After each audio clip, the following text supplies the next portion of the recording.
Kuwait, they live like kings. The poorest person in Kuwait, they live like kings. And yet they're not paying. We make it possible for them to sell their oil. Why aren't they paying us 25% of what they're making? It's a joke.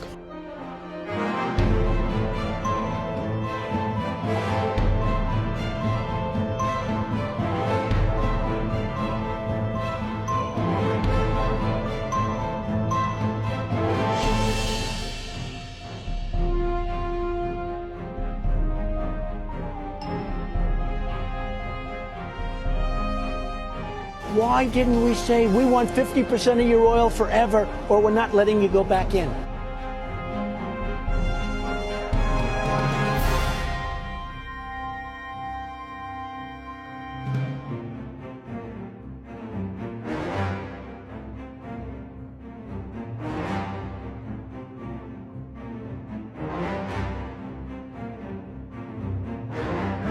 Le Dey d'Alger prend même en otage 2 équipages de navires.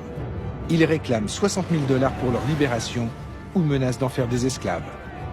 Rapporté au budget actuel des États-Unis, cette somme représenterait aujourd'hui plus de 60 milliards de dollars.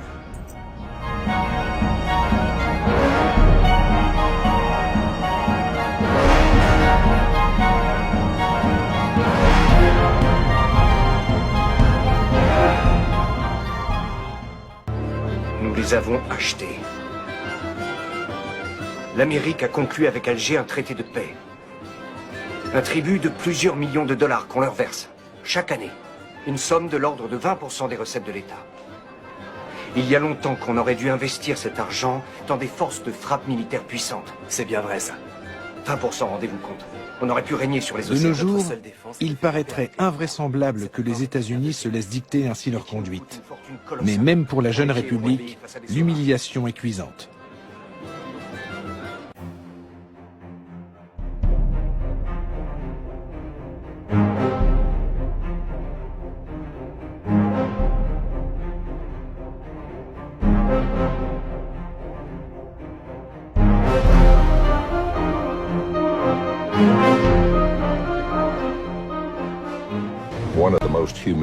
En 1795, les États-Unis ont connu un épisode particulièrement humiliant.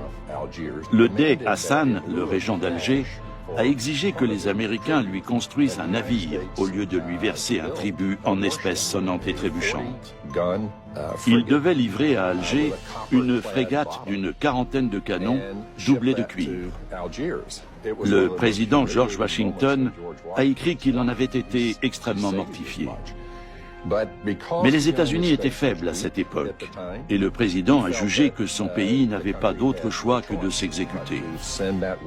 Il savait pourtant bien qu'avec ce navire de guerre, les Algériens captureraient de nouveaux vaisseaux marchands américains et européens. Les Américains sont piqués au vif par tant d'impertinence et décident de construire des navires encore plus rapides, conçus pour durer.